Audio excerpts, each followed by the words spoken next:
Bismillahirrahmanirrahim. Assalamualaikum warahmatullahi wabarakatuh. Innal hamdalillah nahmaduhu wa nasta'inuhu wa nastaghfiruh wa na'udzu billahi min syururi anfusina wa min sayyiati a'malina.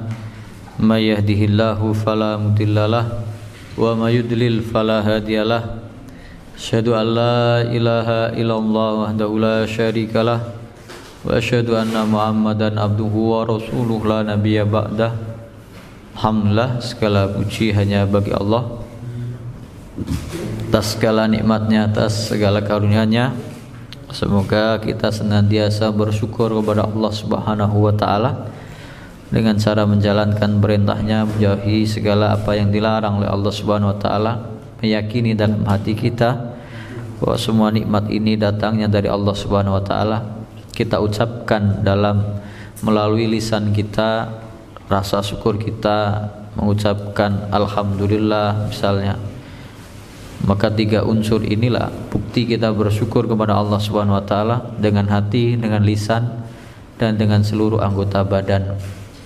Semoga apa yang kita laksanakan barusan, sholat maghrib berjamaah, termasuk salah satu bukti rasa syukur kita kepada Allah Subhanahu wa taala. Semoga kita, amal ibadah kita diterima di sisi Allah Subhanahu wa taala. Amin ya rabbal alamin. Shalawat dan salam kita sampaikan kepada Nabi kita Muhammad sallallahu alaihi wasallam yang telah menunjukkan kepada manusia, umat manusia, tata cara hidup yang baik, yang benar, yang disyariatkan oleh penciptanya, yaitu Sang Khalik Allah Subhanahu wa taala. Maka tidak ada cara jalan yang paling baik untuk mengisi, menjalani kehidupan ini kecuali dengan apa yang dicontohkan oleh Nabi kita Muhammad sallallahu alaihi wasallam. Semoga kita mendapat syafaatnya kelak di hari kiamat. Amin ya rabbal alamin. Alhamdulillah, kita mulai pekan ini ada beberapa perubahan. Di antaranya setiap pekan kita akan ganti-gantian.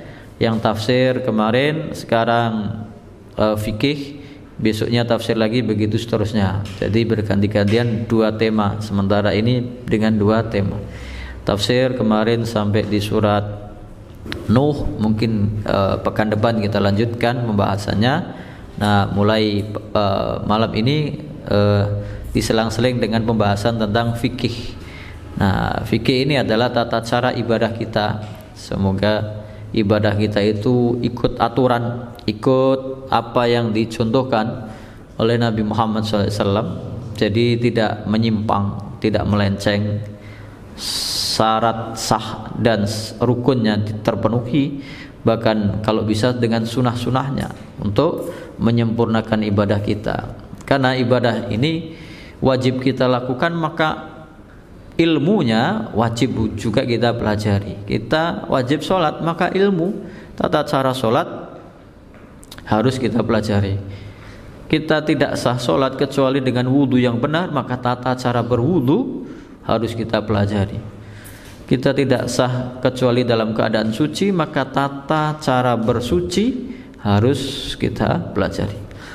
Nah, di mana-mana di dalam atau di kebanyakan dari kitab fikih, yang awal adalah pembahasan tentang toharoh. Dan ini yang saya jadikan rujukan adalah kitab, karena mayoritas di Indonesia madhab Syafi'i, saya pakai kitab dengan madhab Syafi'i. Dengan ini salah satu salah satu kitab dasar, salah satu kitab yang sederhana, walaupun nggak terlalu simpel, tapi ada nggak terlalu rumit juga, yaitu kitab Kifayatul Akhyar. Ini standar lah kalau di kalangan pesantren, di tempat pendidikan agama Islam. Ini fikih dasar tentang bagaimana tata cara beribadah, dari urut-urutannya tentang toharoh, kemudian sholat, kemudian zakat, puasa, haji, dan lain sebagainya. Nah, kita akan mulai bahas di malam ini kitab toharoh. Apa itu kitab? Nah, kitab itu kalau kita menulis kata bayak tubuh, berarti yang tertulis itu adalah kitab, atau dalam bahasa al-dham'u wal jam'u, sesuatu yang berkumpul, bergabung atau berkumpul. Jadi kitab itu isinya kumpulan-kumpulan tulisan yang membahas sesuatu bab. Nah, kemudian toharoh, apa yang dimaksud toharoh? At-toharoh sama dengan nadhafah, kebersihan. Berarti pembahasan kumpulan-kumpulan tulisan, penjelasan tentang bersuci atau kebersihan. Nah, sejarah syariat, apa itu toharoh? Ibaratun an raf'il hadasi wa izalatin najasi wa ma fi ma'nahuma wa ala suratihima. Toharoh yang dimaksud secara syariat dalam kitab Kifayatul Ahyar ini adalah ibarah an raf'il hadas, suatu ibarat, suatu definisi tentang menghilangkan hadas. Jadi kita ketahui ada hadas kecil, ada hadas besar. Tata cara menghilangkan hadas kecil dan besar itu namanya toharoh, membersihkan. Kemudian wa izalatin najas, dan menghilangkan najis. Nah, kalau hadas kan di dalam diri kita hadas kecil karena buang air kecil, buang air besar. Hadas besar, misalnya dalam keadaan junub atau orang setelah haid, perempuan misalnya. Nah, wa izalatun najas, dan menghilangkan najis. Menghilangkan najis bisa di dalam tubuh kita, bisa di pakaian kita, bisa di suatu tempat, bisa di lantai, bisa di dinding, bisa di pakaian, bisa di badan. Jadi tohara itu pembahasan tentang cara menghilangkan hadas kecil, hadas besar, dan cara menghilangkan najis. Wa ma fi ma'nahuma, dan semakna dengannya. Contohnya wudu itu menghilangkan hadas kecil, tapi ada yang semakna dengan wudu. Misalnya tayamum, misalnya. Kemudian wudu tapi yang tidak wajib. Nanti kita bahas. Wa ma fi ma'nahuma wa ala suratihima. Nah, di sini dicontohkan al-ghuslah as-saniyah was-salisah. Seperti kita membasuh, berwudu itu basuhan yang kedua dan ketiga. Yang wajib itu yang sekali. Wudu itu kalau kena semuanya sekali cukup, tapi disunahkan 3 kali. Yang kedua dan yang ketiga adalah sunnah. Keempatnya tidak termasuk sunnah. Nah, wal aksal al masnunah, dan mandi-mandi yang sunnah, mandi Jumat, mandi sholat Id dan lain sebagainya. Wa tajdidul wudu. Nah, ini wudu yang disunahkan tadi. Misalnya, ya saya biasanya kalau ini sebelum maghrib kan saya berwudu, karena untuk sholat maghrib itu wajib. Setelah kajian seperti ini, nanti adzan isya, saya biasanya wudu lagi, walaupun saya belum batal. Namanya tajdidul wudu, memperbaharui wudu. Hukumnya sunnah, karena wudunya belum batal, berarti boleh-boleh saja. Tapi kalau saya sudah batal dan saya berwudu lagi, itu wajib. Tapi kalau saya belum batal, ada adzan isya padahal saya belum batal, saya wudu lagi, itu sunnah. Namanya tajdidul wudu, memperbaharui wudu. Nah, ini boleh-boleh saja. Nah, wa tayamum, dan tayamum tadi yang pengganti wudu. Wa ghairu dzalik mimma la yarfa'u hadasan wa la yuzilu najisan. Dan selain itu yang tidak menghilangkan hadas, kan kalau wudu yang sunnah tadi saya belum batal, setelah itu adzan isya saya wudu lagi, kan tidak menghilangkan hadas karena saya belum berhadas, saya belum batal. Maka itu ya termasuk toharoh, tapi tidak menghilangkan hadas karena hanya hukumnya sunnah. Wala yuzilu najisan, dan tidak menghilangkan najis. Lakinahu fi ma'nahu, tapi itu semakna dengan toharoh tadi. Nah, awal pembahasan adalah tentang macam-macam air yang digunakan untuk bersuci. Ini sangat dasar sekali. Al-miyahul lati yajuzu biha tadhiru sab'atu miyahin. Air yang boleh digunakan untuk bersuci, digunakan untuk berwudu, untuk mandi, untuk menghilangkan najis, untuk menghilangkan hadas, itu ada 7 macam. Ma'us sama'i wa ma'ul bihari. Ma'us sama air langit, air hujan. Wa ma'ul bihari air laut. Wa ma'un nahari atau nahri air sungai. Wa ma'ul bi'ri air sumur. Wa ma'ul ain mata air. Wa ma'us salji air salju. Wa ma'ul barad air embun. Berarti selain 7 ini tidak bisa digunakan untuk bersuci. Airnya suci, tapi tidak bisa digunakan untuk bersuci. Contoh, air kelapa, ya kan suci, nggak pernah kesentuh kan? Misalnya kita ambil metik kelapa banyak, gitu airnya kita kumpulkan sampai 1 galon, kan bisa untuk berwudu, tapi ternyata tidak sah, karena air itu bukan air yang diperbolehkan untuk bersuci. Tapi kalau air yang 7 ini, air yang diperbolehkan atau sah untuk digunakan bersuci, berwudu dan lain sebagainya, mandi dan lain sebagainya. Yang pertama, ma'us sama, air laut, air hujan, air langit hujan. Dalilnya Allah Subhanahu wa taala berfirman, wa yunazzilu 'alaikum minas sama'i ma'al yutahhirakum bih. Dan Allah Subhanahu wa taala menurunkan kepada untuk kalian dari langit ma'an, air hujan, liyutahhirakum bih, untuk kalian gunakan bersuci, membersihkan diri kalian. Nah, berarti air hujan itu suci. Kalau di sini nggak kebayang ada orang mandi atau berwudu pakai air hujan, karena air melimpah. Tapi di beberapa daerah tertentu ada orang yang mengandalkan air hujan. Yang pernah saya tinggal di sana itu, ya sebetulnya airnya banyak, karena seperti kita di sini di tepi pantai, tapi airnya payau. Payau itu apa? Ya kayak agak asin gitu. Warnanya merah kayak air teh gitu, karena airnya rawa-rawa. Sumurnya juga gitu, jadi nggak bening, nggak bersih. Maka yang digunakan untuk konsumsi air minum, untuk memasak itu air hujan. Dan kadang untuk bersuci, untuk berwudu juga harus pakai air hujan. Jadi setiap rumah itu ada yang drum yang menampung dari talang yang ada di rumah itu, masuk ke drum atau bak di situ. Ini air hujan.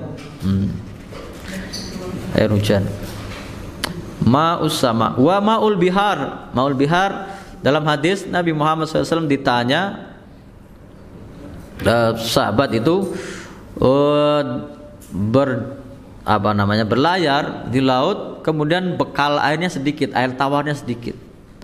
Ya Rasulullah, kami berlayar di lautan, bekal air tawar kita sedikit, hanya cukup untuk minum atau untuk makan. Apakah boleh kami berwudu dengan air laut? Maka Nabi Muhammad SAW bersabda, huwa tahuru ma'uhu al-hillu maitatuhu. Padahal yang ditanya adalah, apakah boleh kami berwudu pakai air laut? Apakah air laut itu suci? Tapi jawaban Nabi ada 2. Laut itu suci airnya dan halal bangkainya. Padahal yang ditanya tentang airnya saja, tapi Nabi Muhammad SAW menjawab dengan lebih banyak, karena memang dibutuhkan penjelasan yang lebih. Jadi air laut itu suci airnya, walaupun kita kalau wudu pakai air laut itu ya lengket, ya kan, asin, tapi suci. Jadi kalau orang kesulitan cari air di tepi pantai yang tawar gitu, kalau mau wudu pakai air laut boleh, walaupun lengket-lengket badannya, tapi sah wudunya. Atau mandi juga boleh. Kalau pakai sabun nggak bakal keluar itu busanya karena air laut asin. Nah, air laut berarti suci airnya, boleh digunakan untuk berwudu, mandi. Demikian juga al-hillu maitatuhu, bangkainya halal. Ikan walaupun sudah mati kalau di laut nggak perlu disembelih, itu halal. Bangkainya halal. Kemudian ma'un nahri, air sungai, wa ma'ul bi'ri, air sumur. Air sumur ini hadisnya Nabi Muhammad SAW ditanya, ya Rasulullah, innaka tatawadda'u min bi'ri buda'ah wa minha ma yunajjin nasu wal maha'id wal khabas. Ya Rasulullah, engkau berwudu dengan air dari sumur buda'ah. Sumur buda'ah itu sumur di Madinah yang orang banyak mengambil air dari situ, tapi karena kalau sumur di sana beda dengan yang kita di sini. Jadi kalau sumur biasanya di padang pasir itu besar, jadi ada orangnya bisa turun ke situ untuk ngambil air. Kalau kita kan pakai timba. Lalu sumur itu kadang-kadang karena di padang pasir gak ada temboknya, gak ada ininya, terkena kotoran, dan orang-orang buang mahaid itu zaman dahulu nggak ada pembalut, jadi kain yang digunakan untuk semacam pembalut. Jadi pembalut wanita ketika haid itu pakainya hanya kain biasa. Ketika kotor nggak bisa dipakai, dibuang. Nah kadang-kadang kena ke sumur ini. Maka Nabi Muhammad SAW berwudu dari air dari sumur itu. Lalu para sahabat bertanya, kenapa engkau wudu dengan air tersebut ya Rasulullah? Nabi Muhammad SAW menjawab, al-ma'u la yunajjisuhu syai'un. Air itu yang suci, tidak kena najis apapun, tidak najis. Kemudian tentang air sumur, air sungai, apalagi mata air, ya kan, itu jelas suci. Dalilnya ini doa kita iftitah, itu kan, Allahumma qsilni Allahumma naqqini min khataayaya kama yunaqqas saubul abyadu minad danas. Ya Allah, bersihkanlah aku dari segala kesalahanku sebagaimana engkau membersihkan baju yang putih dari segala kotoran.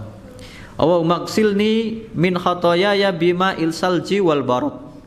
Ya Allah, sucikanlah aku dari segala dosa-dosaku dengan air salju dan air embun. Nah ini tentang dalil sucinya air salju dan air embun. Nah ini tentang air yang boleh digunakan untuk bersuci.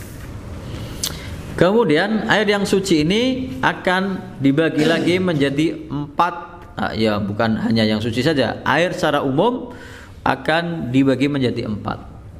Summa al-miyahu ala arba'ati aqsam. Kemudian air itu ada 4 macam. Yang pertama tahirun mutahhirun ghairu makruhin.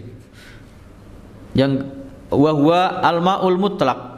Ini yang pertama, yaitu air yang suci dan mensucikan, yaitu tadi air yang dari 7 sumber ini yang masih suci, belum tercampur apapun, maka bisa untuk kita, airnya itu suci, kalau kita kena air itu tidak najis, dan air itu bisa untuk mensucikan, bisa untuk berwudu, bisa untuk mandi, bisa untuk menghilangkan najis, membersihkan najis. Yaitu air mutlak, nanti kita bahas rinciannya. Al-ma'ul mutlak. Wa tahirun mutahhirun makruhun. Dan air yang suci mensucikan tapi ada makruhnya. Tapi nanti ini makruhnya enggak terlalu kuat. Jadi di dalam syarahnya di sini dikatakan pendalilan tentang makruhnya air ini dalilnya lemah hadisnya. Itu yang kedua. Yang ketiga yang kedua ini wa al-ma'ul musyammas, air yang dipanaskan dengan sinar matahari. Nah ini ada yang mengatakan makruh, tapi nanti kita rinci kenapa bisa makruh.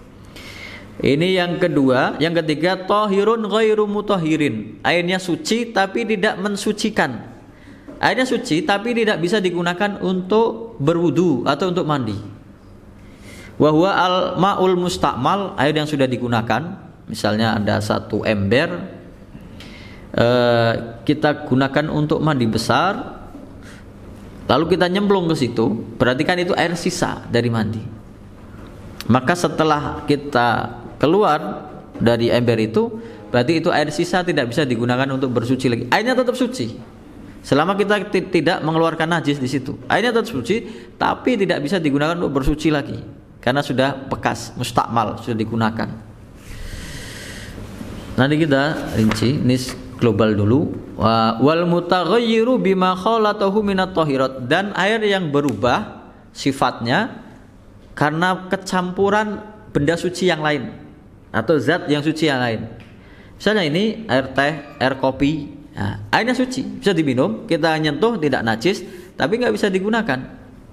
Air sirup, maka seperti tadi air kelapa, air gula, nah, nggak bisa digunakan untuk bersuci. Nah, itu yang ketiga. Dan yang keempat, wa ma'un halat fihi najasa, dan air yang kecampuran benda najis, air najis. Nah, ini 4. Nah, kita bahas satu persatu. Wa tahirun mutahhirun ghairu makruh. Air yang suci dan mensucikan tidak makruh digunakan. Wa huwa al-ma'ul mutlaq, yaitu air yang mutlak. Apa air yang mutlak ini? Yaitu air yang tadi suci dan bisa menghilangkan najis, bisa digunakan untuk bersuci, untuk wudu, untuk mandi. Apa yang dimaksud dengan air mutlak ini? Yaitu air yang murni, yang asli dari sumbernya. Sumbernya air sumur, yaitu asli dari sumur, belum kecampuran hal yang najis atau benda yang najis. Air dari mata air, air dari air hujan, dan lain sebagainya. Ini yang dimaksud dengan air mutlak. Nah, ini suci dan mensucikan. Suci tidak najis, kita menyentuhnya tidak najis, dan mensucikan bisa digunakan untuk mandi, bisa digunakan untuk berwudu, atau bisa digunakan untuk menghilangkan najis. Nah, yang kedua, tahirun wa tahirun mutahhirin makruhun wa huwa ma'ul musyammas. Yang kedua adalah air yang suci dan mensucikan tapi makruh. Nah, ternyata makruhnya di sini adalah pendalilannya lemah, yaitu ma'ul musyammas, air al-ma'u al-musyammas, yaitu air yang dipanaskan dengan sinar matahari. Dan untuk menjadi makruh, yaitu air itu dipanaskan dengan wadah dari logam. Nah, disyaratnya di sini wadahnya logam, entah aluminium, entah besi, entah tembaga, logam, ditaruh air, dijemur sampai panas biar anget gitu. Dan yang kedua, panasnya sangat di tempat yang panas sekali, kayak di padang pasir, kayak kita di musim kemarau itu, sehingga menjadi hangat atau panas airnya. Yang ini yang menyebabkan dia dikatakan makruh. Tapi alasan makruhnya di sini hadisnya semuanya lemah. Maka pembahasan makruhnya, pendefinisian dia digolongkan menjadi makruh pun sebagian madhab Syafi'i sendiri tidak mengatakan itu makruh. Katanya menyebabkan penyakit belang atau apa gitu. Ini dalam beberapa riwayat, tapi ternyata riwayat itu tidak kuat. Berarti air yang musyammas ini tidak dikatakan makruh. Jadi ada beberapa pendapat yang mengatakan makruh, tapi ternyata dalil-dalilnya dilemahkan di sini. Berarti boleh kita pakai air hangat untuk berwudu atau untuk mandi yang dihangatkan. Apalagi menghangatkannya bukan pakai sinar matahari, pakai penghangat listrik atau pakai api dan lain sebagainya. Itu 1, 2. Yang ketiga, tahirun ghairu mutahhirin, suci tapi tidak mensucikan. Wa huwa al-ma'ul musta'mal, yaitu air yang sudah digunakan. Nah, ini yang tadi contohnya adalah kita sudah berwudu, lalu sisa air yang dari wudu kita itu ditampung di bawah, maka itu tidak bisa digunakan untuk berwudu lagi, atau untuk bersuci lagi, atau untuk mandi misalnya, tidak bisa. Nah, demikian juga untuk mandi. Ini air al-musta'mal. Tapi al-musta'mal itu yang dimaksud adalah yang banyak itu. Kalau kita kecipratan sedikit, kita kan wudu gini, dari atas kita kan cuci muka dulu, kemudian membasuh tangan, masih ada netes dari muka kita ke tangan. Apakah itu musta'mal? Tidak, karena hanya beberapa tetes saja, dan itu dari tubuh kita ke tubuh kita sendiri, bukan untuk orang lain. Yang musta'mal itu artinya ditampung kemudian digunakan lagi untuk berwudu. Jadi ada yang ini airnya sudah musta'mal berarti nggak boleh. Jadi kalau sudah cuci muka nggak boleh ketetesan nanti ininya. Wah, susah, bikin mempersulit diri sendiri. Nah, dan itu yang dimaksud adalah air yang sisa kemudian ditampung. Nah, seperti tadi contohnya ada satu ember, orang itu mandi kemudian nyemplung di situ sekalian membersihkan semuanya, maka sisa dari air itu ya sudah tidak bisa digunakan untuk mandi lagi atau bersuci lagi. Nah, tapi ini yang paling hati-hati adalah madhab Syafi'i. Jadi mengatakan air musta'mal ini tidak boleh digunakan. Tapi ada yang tetap bisa menggunakannya. Nah, tapi karena ini kitab madhabnya Syafi'i, ya kita katakan itu tidak boleh digunakan. Yang selanjutnya masih dalam tahirun ghairu mutahhirin, yaitu wal mutaghayyiru bima khalatahu minat tahirat, air yang sudah berubah karena bercampur dengan zat yang suci yang lain. Seperti tadi saya contohkan, air dicampur dengan air kopi, nggak bisa untuk berwudu, nggak bisa untuk mandi. Air teh nggak bisa untuk berwudu. Air susu, air dicampur susu, air dicampur dengan sirup, atau juga dicampur dengan wewangian. Air dicampur dengan bunga tertentu atau kembang sehingga wangi. Kalau itu untuk memengaruhi, jadi ada sifat-sifatnya yang berubah. Sifat itu ada 3, warna, bau, dan rasa. Misalnya airnya nggak berubah tapi rasanya berubah karena dikasih gula misalnya, manis, jadi tetap nggak bisa digunakan. Atau rasanya nggak berubah tapi warnanya berubah, maka tidak bisa. Atau warna dan rasanya tidak berubah tapi baunya berubah, ini juga menjadikan air itu tidak bisa digunakan. Nah, ini tentang air yang bercampur. Nah, air ini yang berubah ini tapi bukan asli perubahan dari tempatnya. Kan ada misal air kolam itu suci, nggak kita campuri apa-apa, tapi dia karena di situ sudah banyak lumutnya, dia kayak hijau, kan berubah warnanya. Tapi dia karena perubahan itu asli dari tempatnya, bukan dicampur dengan zat yang lain atau benda yang lain, maka dia tetap bisa digunakan, tidak merubah kesucian. Nah, ini tentang air yang kecampuran dengan benda yang lain.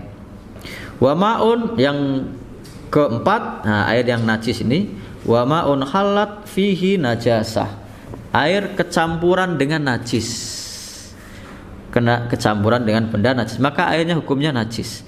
Tapi di sini dirinci wa huwa dunal kullataini, kurang dari 2 kolah. Au kana kullataini fataghayyar, atau 2 kolah tapi berubah sifatnya tadi, bau, warna, rasa.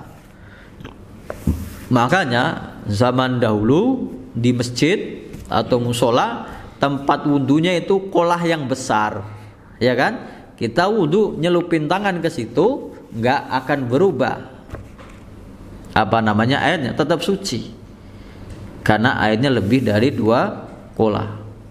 Nah, kemudian kalau itu kurang dari 2 kolah, kena benda najis, ketetesan najis, kecemplungan bangkai yang najis misalnya, ya semuanya najis, harus dibuang. Yang 2 kolah saja misalnya kecemplungan bangkai tikus, semuanya harus dibuang kok, ya kan? Karena berubah baunya, ya kan? Itu kalau bercampur di situ. Kalau hanya tidak bercampur, misalnya kayak lapisan lilin gitu, nggak nyampur, ya kan? Itu tidak mengapa. Ini air yang yang najis, kecampuran dengan benda najis, maka tidak bisa digunakan untuk bersuci. Nah, berarti yang lebih dari 2 kolah maka tinggal dihilangkan saja yang kena najis dan yang ada di sekitarnya. Kalau itu tidak sampai merubah sifat, warna, bau dan rasanya. Kalau lebih dari 2 kolah.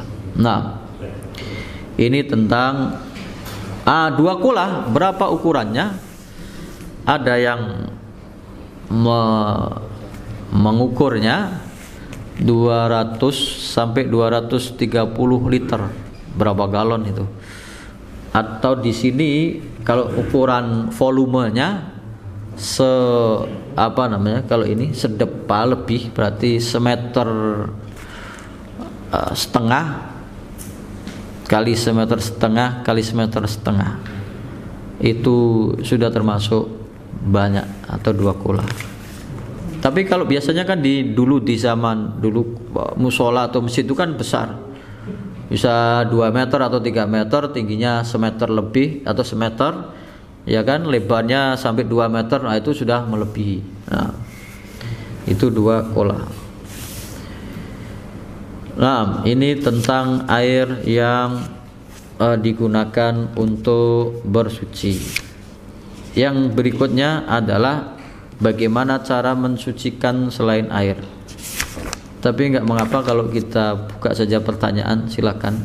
Wallahu taala alam. Karena ini banyak berkaitan dengan kita. Karena kan kita nanti habis. Ya, silakan. Waalaikumsalam. Allah. Gimana kalau air itu yang kita tahu kalau di beda air itu ada kaporitnya? Nah, karena itu airnya lebih dari kolah-kolah dan banyak sekali, ya nggak mempengaruhi, ya kan? Apalagi itu air dari sumber, ya. Nah, seperti kita kalau sumur kejatuhan bangkai tikus, ya kan? Kalau dikuras kan susah, ya kan? Kan kita ambil bangkainya, kita buang, ya kan? Dikuras kan susah, karena memang airnya kan keluar terus. Ya kita masukkan kayak misalnya kayak kaporit atau tawas dan lain sebagainya, kan itu mensucikan. Nah, dan lain sebagainya. Silakan Pak Rudi. Hadas itu yang kita di tubuh kita, ya kan? Kita ada hadas kecil, ada hadas besar. Hadas kecil misalnya kita kentut, misalnya kita kencing, misalnya kita buang air besar, itu hadas kecil. Karena setelahnya kita harus berwudu kalau mau sholat atau mau melakukan ibadah. Sedangkan hadas besar adalah yang mewajibkan kita untuk mandi, junub misalnya, hubungan suami istri, atau perempuan setelah selesai haid, setelah selesai nifas. Itu hadasnya hadas besar. Itu hadas. Kalau najis, kita ketempelan kencingnya anak-anak atau kecipratan kencing sendiri, itu kan najis, atau kena kotoran, kotoran binatang atau kotoran manusia, ya, itu najis namanya. Hadas dengan najis beda. Nah, Nah, silakan. Mengenai pemanfaatan air bekas wudhu untuk dikumpulkan dalam rangka untuk ruqyah itu, Ustaz. Itu dalam pembahasan tentang ain. Ain itu, inilah kita. Jadi kalau ada orang memuji seseorang terlalu berlebihan, itu menimbulkan ain. Anak itu saking gantengnya, tetangga lewat, wow bocah kok ganteng sekali, oh putih sekali, oh kok manis sekali. Itu harusnya dikatakan subhanallah, masya Allah. Jangan terlalu memuji berlebihan seperti itu. Nanti, kadang-kadang anaknya itu meriang, demam. Nah itu namanya kena penyakit ain. Atau karena hasad. Jadi orang yang melihat itu dengan rasa hasad. Nah salah satu solusi tadi adalah orang yang memuji tadi suruh berwudu, sisa air wudunya dibasuhkan ke anak yang kena penyakit ain tadi. Tapi kan itu bukan untuk bersuci, hanya terapi untuk ain. Macam-macam, ada yang ingin terbebas dari ain itu dicegurkan ke air laut, itu ada. Nah, Allah Ta'ala. Jadi itu air bekas suci itu orang yang tadi memuji sehingga anaknya sampai kena penyakit ain, nah itu suruh wudu. Nanti sisa air wudunya dibasuhkan kepada anak yang sakit tadi, kena ain tadi. Allah Ta'ala. Nah itu boleh, tapi tidak untuk bersuci, hanya. Bisa untuk mandi, maksudnya membasuh itu kan untuk seluruh tubuhnya. Bisa mandi, bisa dibasuhkan saja. Nah. Ini kadang saya lakukan ya, kadang ini sebenarnya saya itu masuk kamar mandi, kebetulan hanya keran satu itu untuk ember besar. Nah, saya sering memanfaatkan air dalam ember itu kan dulu ya. Saya gunakan untuk wudhu, jadi sekali mandi selesai, setelah itu tetap alirkan ya untuk wudhu. Ini diperbolehkan ya. Nah, karena air yang mengalir ya boleh-boleh saja. Nah, yang tidak boleh adalah yang di tempat kita buang air besar itu. Kalau di luarnya atau di sampingnya tidak terkena dengan kotoran itu ya dibolehkan. Allah Ta'ala. Jadi boleh-boleh saja. Nah, ini tentang bersuci. Nah, silakan. Apa? Ya. Kalau air yang jatuh kena kaki itu gimana? Kadang ada masjid yang ada pembatasnya buat tidak kecepatan buat ke kaki. Maksudnya bagaimana? Kalau airnya jatuh kena ke kaki tadi kan sebagai sisa itu. Itu kan banyak. Apakah itu membakar atau? Tadi kan ya seperti dimasukkan dengan misalkan tidak boleh air bekas wudhu kena kita. Bukan kena kita, tidak boleh digunakan untuk berwudhu lagi. Kalau kena nggak masalah. Nggak masalah. Karena dia tetap suci, tapi tidak untuk mensucikan. Ada masjidnya ada pembatasnya. Nah, pembatas itu karena memang kehati-hatian. Sebetulnya dikiranya ketika atau mungkin kalau ada orang yang ceroboh misalnya habis kencing kecipratan belum cuci kaki, untuk menghindari najis itu sampai ke dalam masjid ada pembatas yang ada air itu, jadi kakinya kecelup air itu, jadi yang kecipratan di kakinya sudah kena air di situ. Dan itu juga harusnya minimal yaitu 2 kulah juga atau dia mengalir. Tapi itu kehati-hatian, tidak wajib. Zaman Nabi nggak ada air seperti itu, karena sumber air saja susah di padang pasir, ya kan? Tapi itu untuk kehati-hatian, Wallahu ta'ala alam. Ya. Nah, ya tadi asal jangan di pas toiletnya itu atau di sebelahnya tidak terkena dengan najisnya itu, ya insya Allah nggak apa-apa. Untuk membaca bismillahnya itu nggak usah dibaca, nggak apa-apa, dibatin juga nggak apa-apa, atau dibaca ya nggak apa-apa.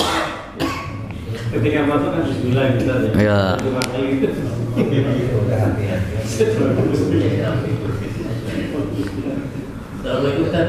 Salam. Oh.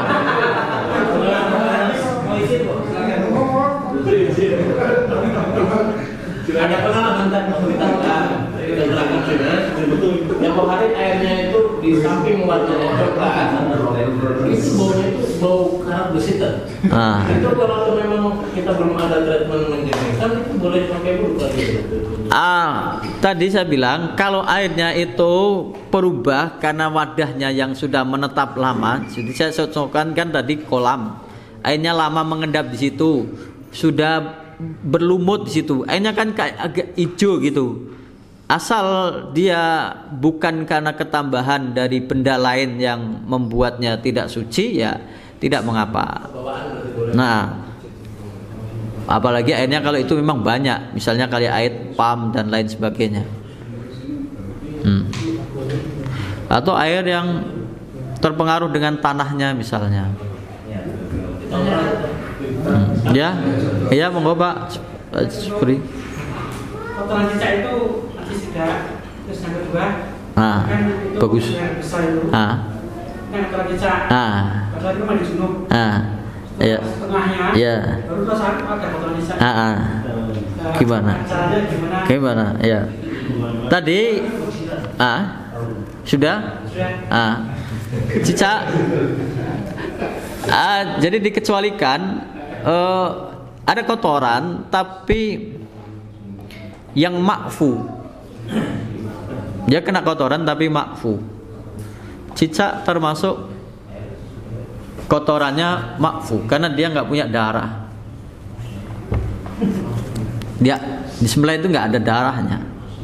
Atau bangkai binatangnya nggak ada darahnya, ya kemasukan bangkai lalat misalnya, atau kumbang itu yang kayak tawon itu bangkai kan, tapi kan nggak ada darahnya, dia kan masuk ke air. Itu walaupun bisa dikatakan najis tapi makfu, nggak ada ininya. Atau sangat kecil. Contoh, kita tahu, kita lihat lalat itu ngerubung bangkai. Lalat itu ngerubung bangkai. Wow, berarti kan dia habis nginjak najis. Habis itu lalat itu nempel di air ember tadi. Itu makfu. Kita tahu itu najis, tapi kan najisnya sangat kecil sekali, nggak bisa diteliti. Nah, itu yang najis yang makfu. Jadi sangat kecil dan tidak bisa dan mungkin susah untuk dihindari. Nah, tapi walaupun bagaimana, ya menjaga kebersihan itu ya wajib. Jangan gampang ke ibaratnya. Makanya kalau ada kotoran ya dibersihkan. Tekek kegedean kok tekek ono kayak apa? Kalau kan ada masjid yang wudhunya itu pakai gayung itu kan? Nah itu kadang-kadang kan umur dia masuk ke situ lagi. Ya. Nah, terus nanti kan biasanya pakai gayung ke kaki. Lah itu kan tadi yang saya bilang 2 kolah tadi. Misalnya dia itu kolanya kecil tapi kan dia panjang, melingkar gitu. Tapi kalau dia 1 ember kecil ya nggak boleh. Kalau itu 2 kolah tadi kan kita wudhunya kan dicelupkan ke sini gitu. Di ember di kolah itu. Kita cuci muka kan airnya jatuh lagi ke situ. Dan itu kita gunakan lagi untuk wudhu. Nah itu karena airnya sudah 2 kolah atau lebih dari 2 kolah. Maka ya itu nggak apa-apa karena 2 kolah atau lebih dari 2 kolah. Nah, sama itu yang makfu tadi. Kemasukan ikan paus juga nggak apa-apa, ikan paus masih. Nah, sudah, kita lanjutkan sedikit. Wa juludul maitati tadhuru bidibagi illa, masih ada lagi? Tanya nggak ada? Wa juludul maitati tadhuru bidibagi illa jildal kalbi wal khinzir wa admul maitati wa sya'ruha najisun illa al adami. Nah, kulit bangkai. Nah ini pembahasan nanti tentang Idul Adha. Kulit bangkai itu bisa disucikan dengan disamak, kecuali 2 bangkai yang tidak boleh digunakan, anjing dan babi. Kulitnya apa, tulangnya apanya nggak bisa kita gunakan karena najis semuanya. Wa admul maitati wa sya'ruha najisun. Tulang dan rambut dari binatang bangkai itu najis hukumnya. Illa al-adami, kecuali anak Adam yaitu manusia. Bangkai manusia berarti tidak najis. Juludul maitah, kulit bangkai, berarti yang bukan bangkai nggak najis. Misalnya kita nyembelih kambing atau sapi di Idul Adha, itu kulitnya kan diteteli. Kalau sudah kita bersihkan dari darah, itu kulitnya walaupun basah walaupun apa nggak najis. Nggak najis. Misalnya kita jemur masih ada bulunya, itu nggak najis karena hasil dari sembelihan yang syar'i dan binatangnya makulul lahm, yang boleh dimakan dagingnya.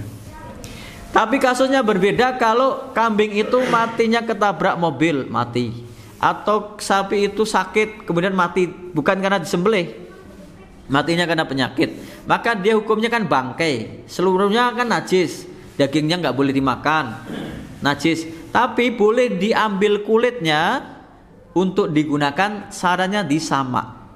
Tidak hanya dicuci, beda. Antara dicuci, dikeringkan dengan disamak kan beda. Ada zat-zat tertentu yang bisa digunakan. Dan itu berlaku kepada binatang yang lain selain yang boleh dimakan. Tapi kecuali 2 tadi, anjing dan babi. Berarti kulit macan boleh dipakai, kulit buaya boleh, kulit ular boleh, asal disamak. Dan yang salah kita, itu salah keyakinan dan salah penggunaan. Misalnya ada yang pakai kulit macan tapi enggak disamak, dia kulitnya masih utuh, ada bulunya masih kayak itu, cuma dikeringkan saja untuk jimat lagi, disak, sabu sakti, itu sudah keyakinannya salah, penggunaannya salah. Itu kalau dipakai buat sholat dia disak, itu nggak bisa, nggak sah karena dia najis hukumnya, karena tidak disamak. Beda kalau sudah disamak. Berarti binatang yang di air keras itu hukumnya masih tetap najis karena tidak disamak. Itu tentang kulit, kecuali anjing dan babi. Dan tulang dan rambut binatang itu najis, atau bangkai, tulang dan rambut bangkai itu najis, kecuali manusia. Nah ini yang mungkin kita bisa bahas. Dan atau belum sampai antaranya. Wa sya'ruha najisun illa adami, kecuali milik anak Adam atau manusia. Tapi ada sebagian yang mengatakan rambut juga manusia ada berbobot najis juga. Tapi ini mayoritas di sini mengatakan tidak najis. Wallahu ta'ala a'lam. Insyaallah kita lanjutkan pembahasan di yang 2 pekan berikutnya, karena pekan depan besok berarti kita bahas tafsir lagi.